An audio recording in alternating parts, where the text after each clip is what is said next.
gunman, the terrorist in New Zealand, was referring to movements elsewhere. We saw Andreas Breivik referring to India, Hindutva, and other places also. They learn from each other. It's not that they're always strange with each other, but it's more sharing of certain language. That sharing of the language I was trying to highlight, which is in terms of seeing the majority as a victim of the minority, and minority being aggressive, and then blaming the liberal/secular for allowing the minority to have a disproportionate voice. That's the commonality they have. In terms of capitalism and well, the way I would see is to take example of the kind of policies they have followed. In Hindutva, they follow it. It's very similar to the kind of policy Erdogan follows in Turkey. It's very similar to the kind of policy others follow. I mean, people don't talk China or Xi Jinping, right, in terms of fascism, but the kind of policies China has been following against Uyghurs, against Tibetans, I mean, compared to that, everything is fake. So, and that's not connected, there's no direct connection to capitalism. The way I would see it, there's a strong connection between certain ideas of nation-statism, nationalism, and absolute dehumanization of the people. And we saw that in the case of Nazi Germany also. That's what. Now, in terms of different movements, of course, be Hindutva or Congress kind of version, I mean, India is a republic of prejudices, multiple prejudices, right? So, religion is only one of them, as someone pointed out earlier.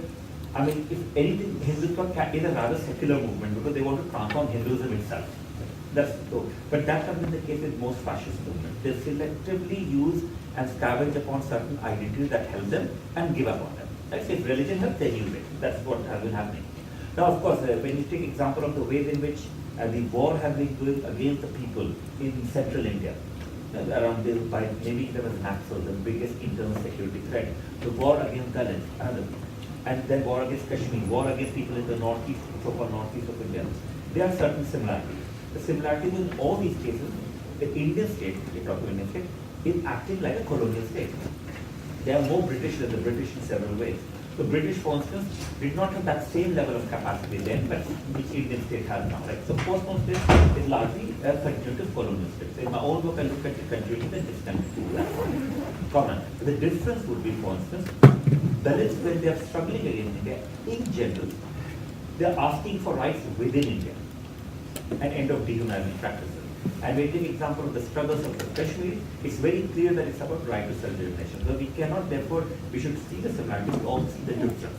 The difference essentially would be, in case of Kashmir, with a full-fledged movement for self-determination. That can be Pakistan, independence, India, doesn't matter. It's about recognizing the fact that Jammu people of the Kashmir are not Indian. That's the kind of struggle they have. So, and in terms of Congress, BJP, and of course, if you take example of Brahminical Hinduism, an example of Kashmir, we take these two examples, we find a lot of similarity. But the difference would be Congress was a broad church, church that included people of different shades. BJP will not tolerate that shade. Because BJP is closely aligned with RSS, that's full-fledged supremacist Hindu nationalist, right? That's the difference. So in a way, I'm not saying Congress is better or not better, but Congress one can push into other directions, not with the Kashmir, but on other issues, right? With the other direction. But with BJP and with the RSS, because of the ideology, fundamental ideology, I mean, there's no way in which they can actually ever be moderated. So they are enemies of democracy, confirmedly, they are enemies of secularism, they are enemies of humanity.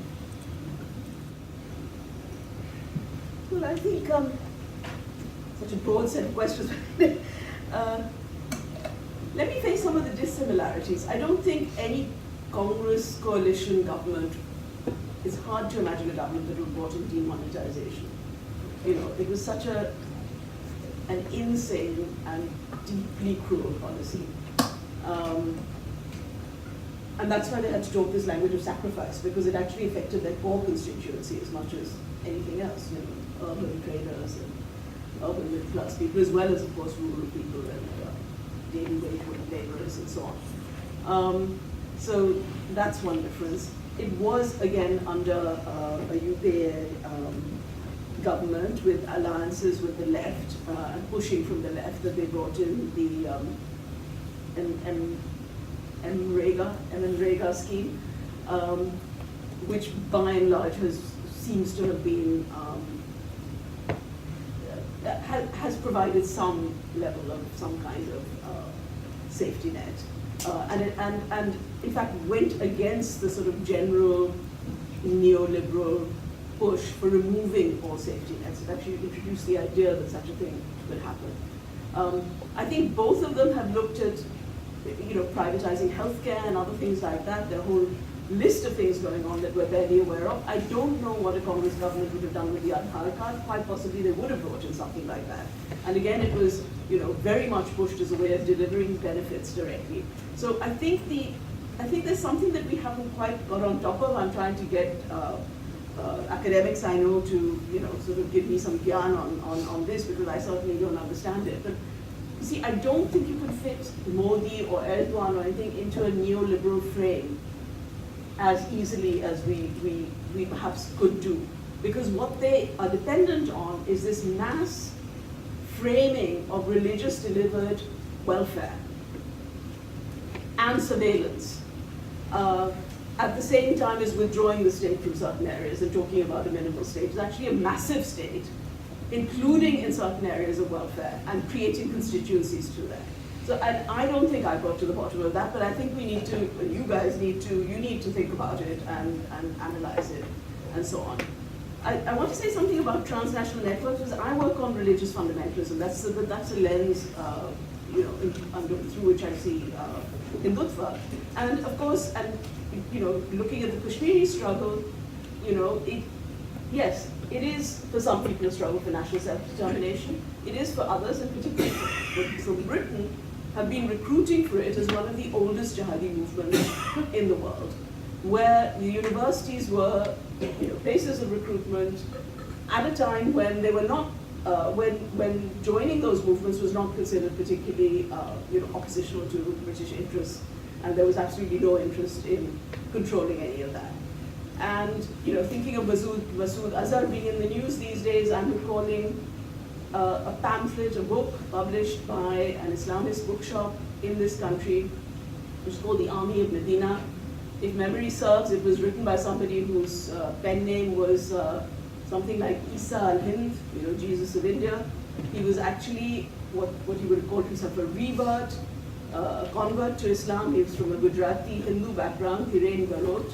He's serving time in prison for terrorism on serious charges of conspiracy to terror, with exactly the same kind of expansionist idea of using the idea of Kashmir and not as about self-determination, but as a jumping off point for a much larger jihad where you subdue exactly the opposite of the Hindutva idea of Akhand Bharat. It's its own idea of an expansionist Islamist movement, which would take over large territories where most of the people were not Muslim, and bring back the idea of slavery and savagery and so on. So everything that you see in ISIS now was reflected in this pamphlet here, published in a British bookshop, and which ends with this is back in the 90s, so way before. This is not post 9/11. This is way, way earlier. It ends with a delighted recognition of the triumph of Masood Azhar with the plane that was hijacked, and where people were returned as a result of the hijack to Pakistan and went back and were treated in triumph. So when we look at these global movements, we have those global connections on the one hand, and we have the connections of Hindutva with the alt-right, and the very peculiar alliance between Israel and India as states on the one hand, and the delinking of anti-Semitism from Nazism. So anything that isn't obviously anti-Jewish is perfectly acceptable, however Nazi it may become. So Modi on the one hand and Orban in Europe on the other are allies of Israel, and including European allies of Israel are specifically anti-Semitic, and in fact Trump himself is specifically anti-Semitic when he is now pro-Israel. There's a very, very complicated set of alliances and connections, and I think anybody who is involved with local solidarity movements needs to be extremely aware of them all the time. Yeah, sure. Maybe just restrict yourself a couple of minutes.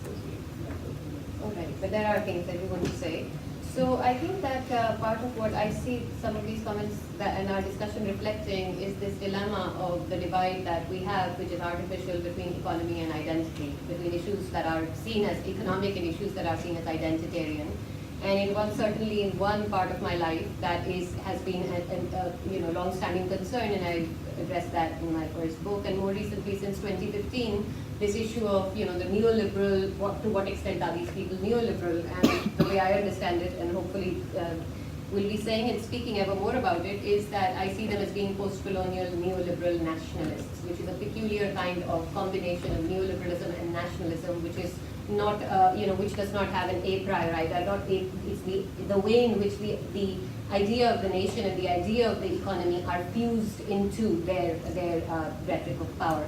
So, for the academic part, that's what I would like to say. I do want to say they're similar in the sense that, in the nationalist political, to the extent to which the political aspirations of marginalized people within what they consider to be the Indian nation, the extent to which they can deny that they're similar, I think they have to be, at least on the surface, not anti-market, because at this point I can't imagine anywhere where elections can ever bring, where no matter how well disposed the people are, where elections can ever bring a government to power that would make the stock markets fall. And if you think about the kinds of electoral results that make the stock markets fall or crash, then those are the kinds of results that actually are not neoliberal. So I think on the surface there is that similarity, of course.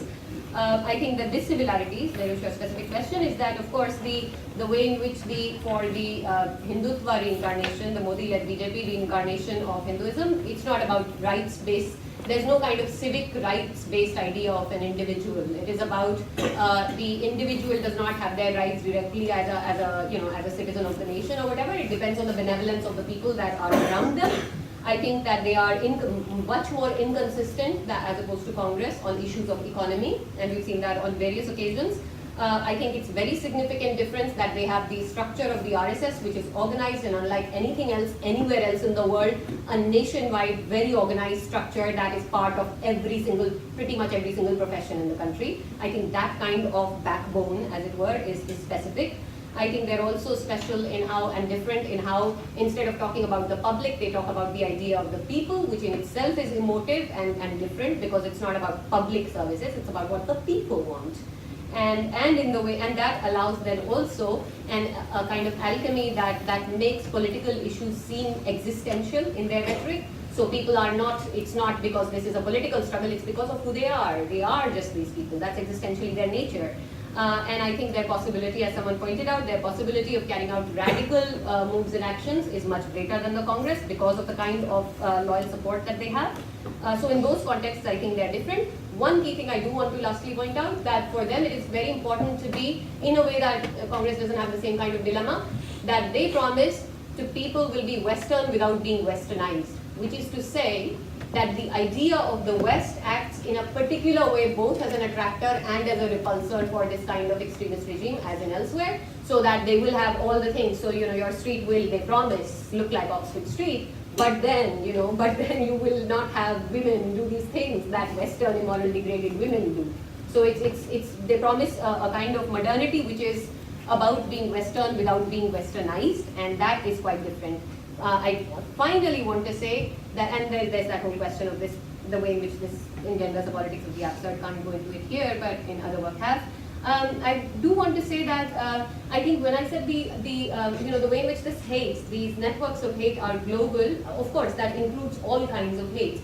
But I would not make an equation, certainly in the present, between the Hindutva project in India and what is going on in Kashmir. The late 80s, 90s, early 90s is a different point in time, because post 2010 onwards, it's not the same kind of struggle that it was at that point. So I think that, and much of it I think is served. I think there would be, if Kashmiris were to get ever more, as they say, radicalized, then radicalized Hindutva people in India would love it. Because, as I keep saying, I mean, the army, the guy who heads the army, in May 2017 says he wishes that these people would take up guns rather than stones because he can do what he wants. So it indicates a kind of mindset in Guardian 2019 and 2017. it's a kind of mindset that's pushing for that polarization, and in that it is similar to that extermination of the gray area, the area for dialogue and disagreement, because they want the clean lines. Thank you, everyone. I'll open the floor for questions. I'll take 2 questions at a time. If you could please introduce yourself before asking the question, and please do ask a question and not a general comment. General comment, I would invite you to speak to the speakers after, but a question would be best. So I'll take 2 hands. One over there. Anyone else? And one over there. So I'll go start with you. Sure. First of all, thank you all for speaking.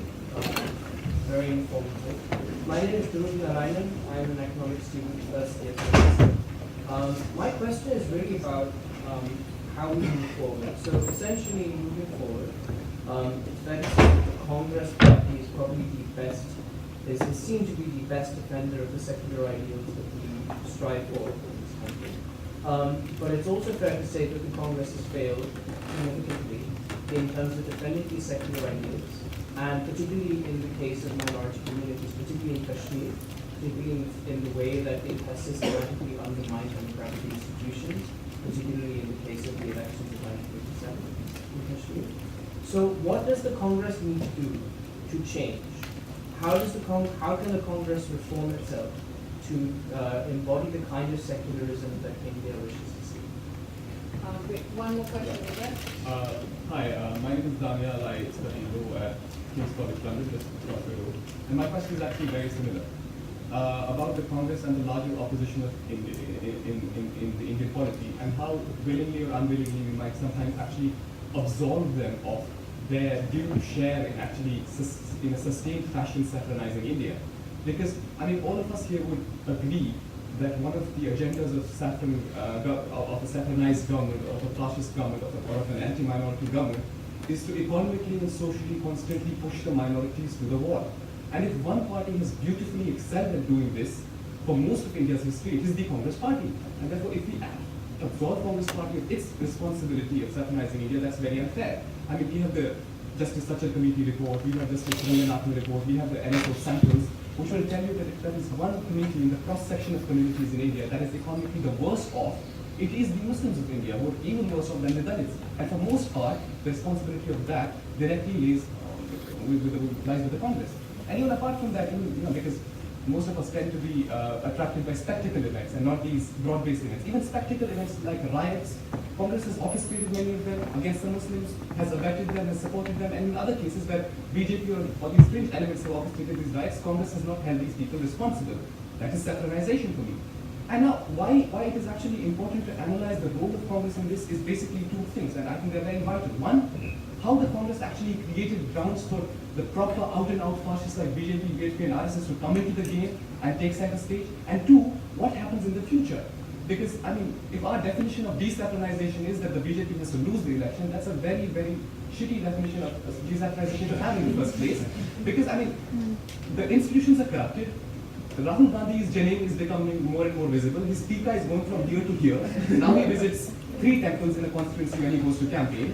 So even if Congress comes to power, will they have 1, the resources, and 2, the will to desaffronize the country? Because they've been taught a very, and I'll end, because they've been taught a very vital lesson by the BJP.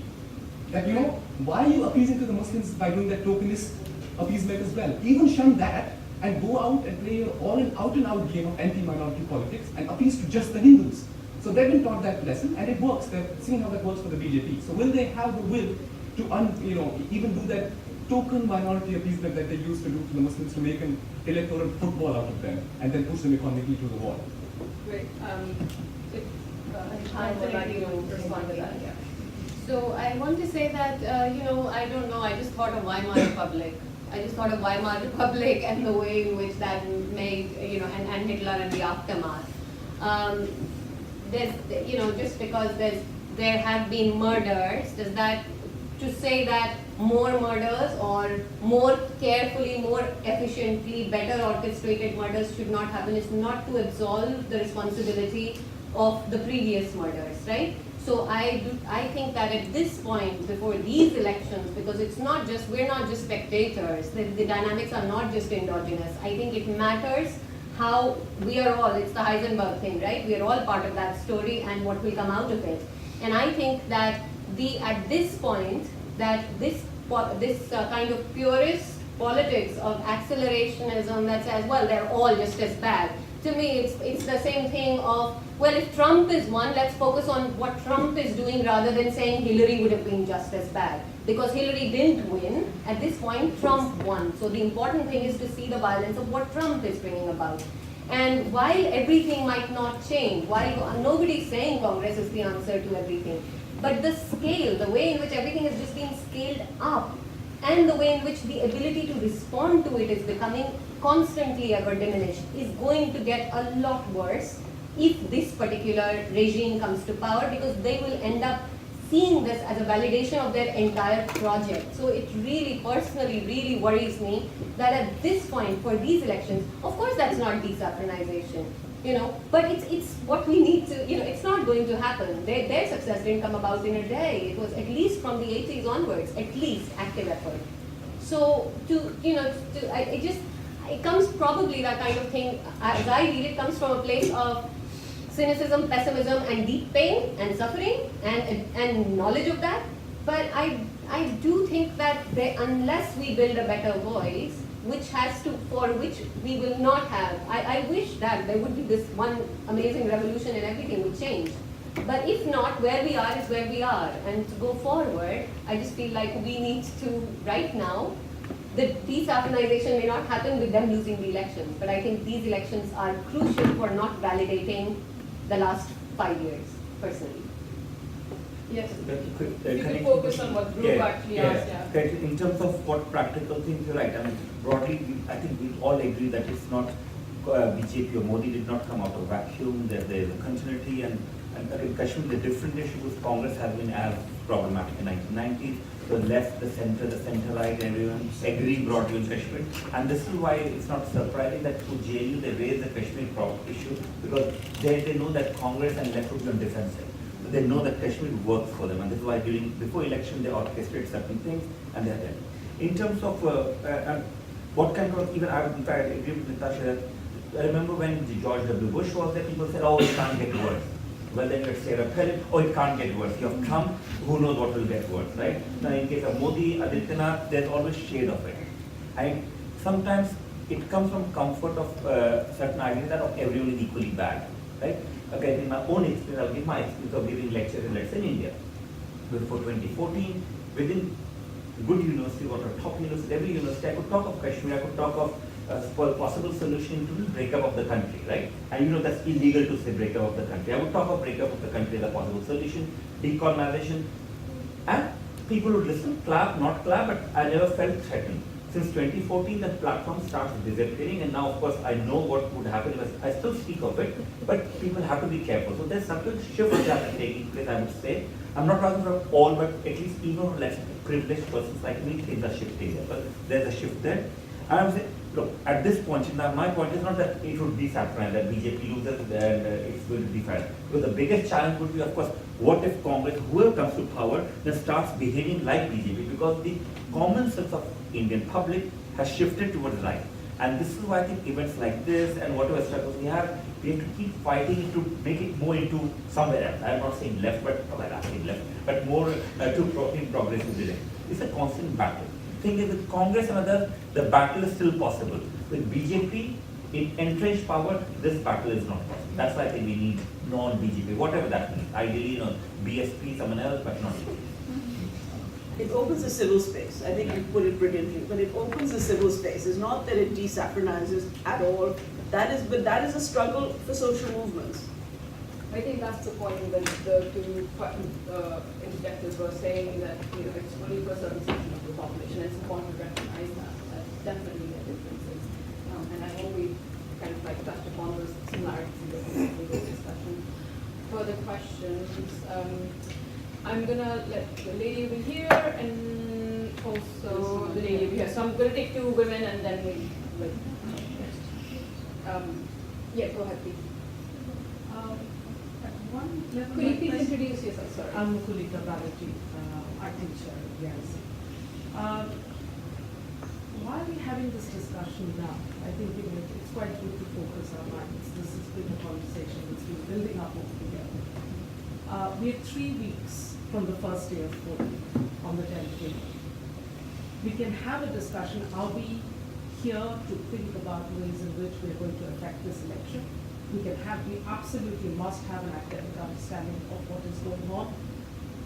The BJP until February looked like it had a 50-50 chance of losing the election. Pulwama happened, the narrative has changed. Right? Now it is in this effort. So yes, there is a very good academic discussion to be had about cultural atavism of the kind that we've seen and its comparative value, and the speaker has spoken about it very eloquently. There's a brilliant volume last year, 2017 that came out called The Great Regression, which has everybody, Upper the Rhine, Lato, Zizek, etc., who make a very clear argument looking across countries that the more globalized and the more financialized the economies have got, the more national leaders are unable to control them, and therefore what they control is structural politics. So there is, an academic understanding behind it. But if we are talking about Desaffronise Indian general elections 2019, this is what we've witnessed, what has happened. The one thing that we can take away from academic discussions, and we are all in one way or the other linked to universities, is that money in these elections is being used in a way that is unprecedented. And if the BJP wins, which there is a very strong likelihood that they will at this point in time, and I think a lot of people are here because they don't want it to win, I'm assuming, but there may be people here who are supporters of the BJP, I don't know, and I think we should hear from them as well. But if we don't want them to win, what can we do as a bunch of academics sitting in London, some of us with Indian passports, some of us who will go back to vote and others who won't, who can't afford to, what are we going to do about it? Are we going to do something about the money that is being pumped into elections? The fact that we have opaque electoral bonds, 90% of which are paying for those expensive adverts. Can we use social media? Can we make a noise? Otherwise, we're going to continue, and if this government comes back, we are not going to be able to have discussions of desaffranisation at all. The Constitution of India is going to be rewritten. We are not going to even protecting these spaces in places in the UK are going to become difficult. University campuses have been saffranised in the UK. So I think we have to focus our minds a little bit about why we are having this discussion in March, 3 weeks from now. Thank you for that question. I have a couple of smallish questions which might have longish answers from the panel. And they're both sort of about the rhetoric and practice of the BJP. One is to do with, the kind of sort of elimination or extermination of minorities under the garb of like a development politics, which in some ways was perfected by the UPA government since 2004 at least. In central India. How do you kind of see that rhetoric and practice playing out with the BJP? And the second question, which may sound a little alarmist, but stick with me on this, is that, so a lot of political scientists talking about 20th century colonialism and the Holocaust have talked about how the efficient machinery of violence, for instance, the efficiency with which concentration camps, which were originally started by the British during the Boer War, were then utilized for exterminating minorities at home. And I was sort of in Nazi Germany. So I was sort of wondering how people on the panel would want to respond to the reflections that have been coming from, in fact, in a lot of liberal and left circles in India at this point, about how the machinery of surveillance and censorship and the general suspension of civil liberties that the Indian state has enforced in a place like Kashmir is now coming closer home. And that's probably also one of the reasons why, just generally that kind of transposition of political violence and state violence.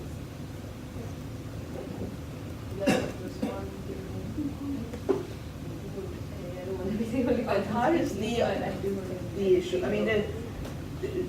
the starvation of people who don't have Aadhaar. I mean, India's worked on various systems of delivery of goods and resources, and which by and large reach more people. Suddenly you find people who are within the remit. I mean, child going to school, why do they need an Aadhaar card? Why do they not get a free school meal? Just by presenting themselves or enrolling in the school. So yes, I mean, it is functioning. It is attacking the most vulnerable, the minorities, the people who are unable to access those things. So I don't know what to say except agree with you and say that all bets are off as to how that machinery will be employed. I mean, because it is sinister. It's sinister in its most liberal incarnation, and it's triply sinister in this case. Yeah, Yeah, I just want to say thank you, Rupalika. Exactly, I agree with all of that, and I think that they mentioned these images. What we can do is we can we can write letters, we can be on social media. As I spend so much of my life just trying to do that, we can just have people be able to hear this. Which is why every time we have conversations like this, I'm like, please record. Please have people hear more and more, because there is no way in which Indian TV is going to show anyone anything. Like they just the level of resources they have is amazing, and the way in which the media is just so shut. Like anything can be going on, Kashmir people in Delhi wouldn't even know. And likewise with other things, with farmer suicides, with the whole farmer. This is to her question as well. The farmers, of course, but they're not covered in the media. Even Kejriwal and Delhi government budget and education, it's just the media is so selective. So I think we just have to just somehow keep trying. This is what we can do. But the transnational thing also means that it makes it really difficult here. Or individuals who work in international firms who are supposed to not do things end up doing things that affect your life. just a minor personal kind of reflection. That you can have all these instances as well that your life is made difficult. And about the importation of practices, yes, sure, of course, all this kind of they use the brutalization of protesters. Of course, nowhere as extreme as in Kashmir, in other parts, but yeah. Well, I'm sorry, I just remembered that image. Operation Greenwood image. So yes, of course, yeah, people are further. Yes, and in terms of UK, I agree. In fact, we should have an entire discussion on what can be within UK universities do to prevent that saffronization, or at least be prepared to deal with it. Because we are going to witness it.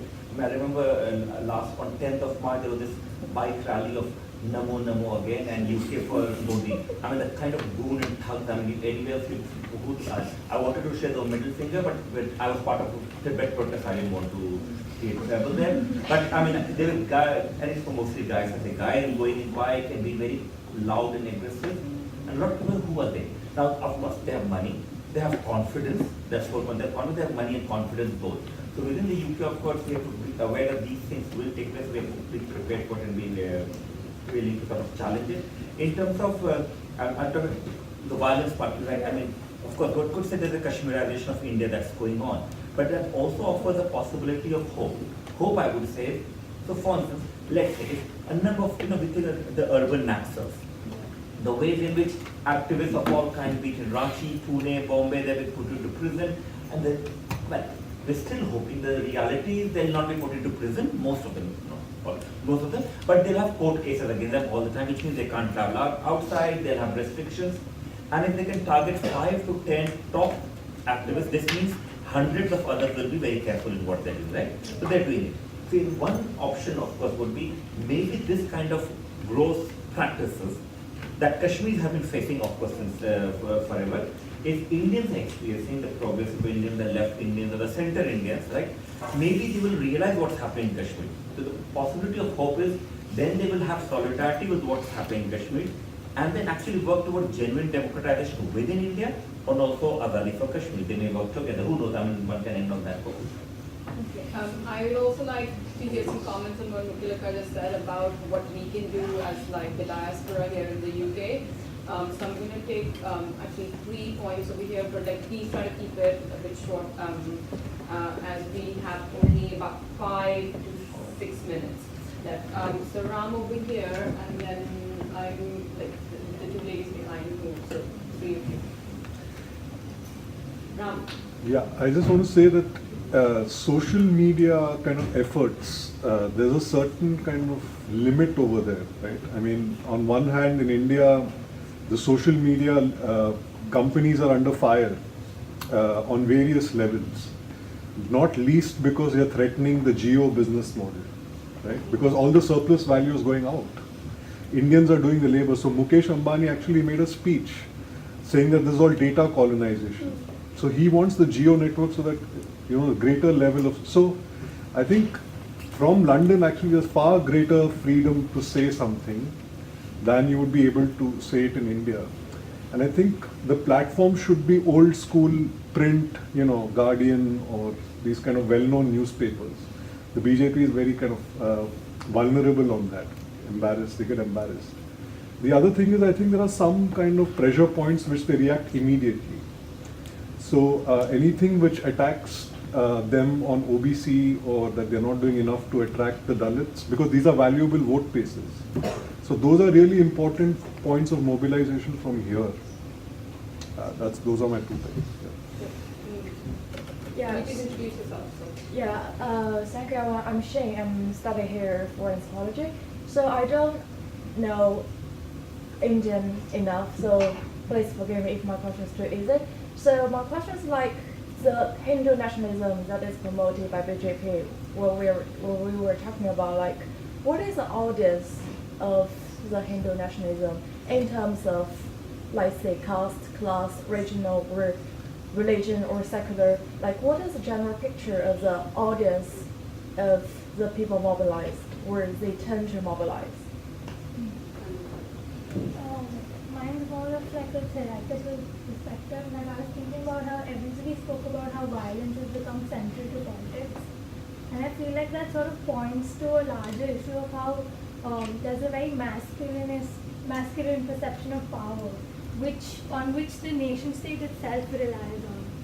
So, and because like in India itself, you see the manifestation of this masculine power through dispossession and displacement of certain communities throughout India's history. So like how does one sort of reimagine another conception of power in the future without dismantling the idea of the nation state? Without dismantling, I'm not sure if there's, from my perspective, I'm not sure you can do that without dismantling, but I see the practicality in your question, so I'm going to let the panelists talk. I think it would be the last comment, so let's keep it brief. Yeah. And then then I'll invite you all to have discussion with each other and also with the panel. Okay. Thanks for the comment. I understand on that part. In terms of in my own work, I've looked at Hindutva as porno nationalism. In terms of, I've not gone with gender sexuality question in mind, but that's what I got. I did all about that we are the weak one, we are the weak one, we are the important ones, and we have to be like them, and therefore we have to be, of course, violent. And how do you represent that kind of, express that masculinity that you do through violence? So violence becomes sort of a pure thing to express how manly you are, and that's how it functions during riots. But if you look at the language of BJP, not BJP, RSS, another, they use that language. Now, in fact, they're connected to nation statism. So in a way, Hindutva is not out of India. It's very much part and parcel of Indian nationalism, a certain version of Indian nationalism. But then when you took, like, example, fascism, I mean, Nazism is only one version of fascism, right? Fascism is not something that's an alien ideology. There's a potential to be fascism amongst each one of us. We start adhering to an ideology of nation statism or nationalism. My nation is better than your nation, or my religion is better than your religion, or whatever kind of ideology that can be captured by state. We would recognize that all forms of nationalism are vulnerable to or potential hotbed for fascism, right? But fascism would be the extreme version of it, where there's not only about individuals thinking about and having an ideology of self and the other way you want to exterminate or control the other, but it's also the collective mobilization of it and a close connection of that ideology with the state. So what's happening, why the elections are crucial is because they're ruling the government, they still haven't captured the entire state. If they had captured the state, most of us would not be able to go back, or you would not be able to come out of it, right? So the idea is they're still aiming to capture the state. So the reason why they need to desaffronise essentially is to survive in, not in India, but sort of rescue the idea of democracy. And of course, the struggle against the idea of nations is a long struggle. That we can keep fighting, but there's still an urgent struggle, which is to prevent Modi from coming back to power.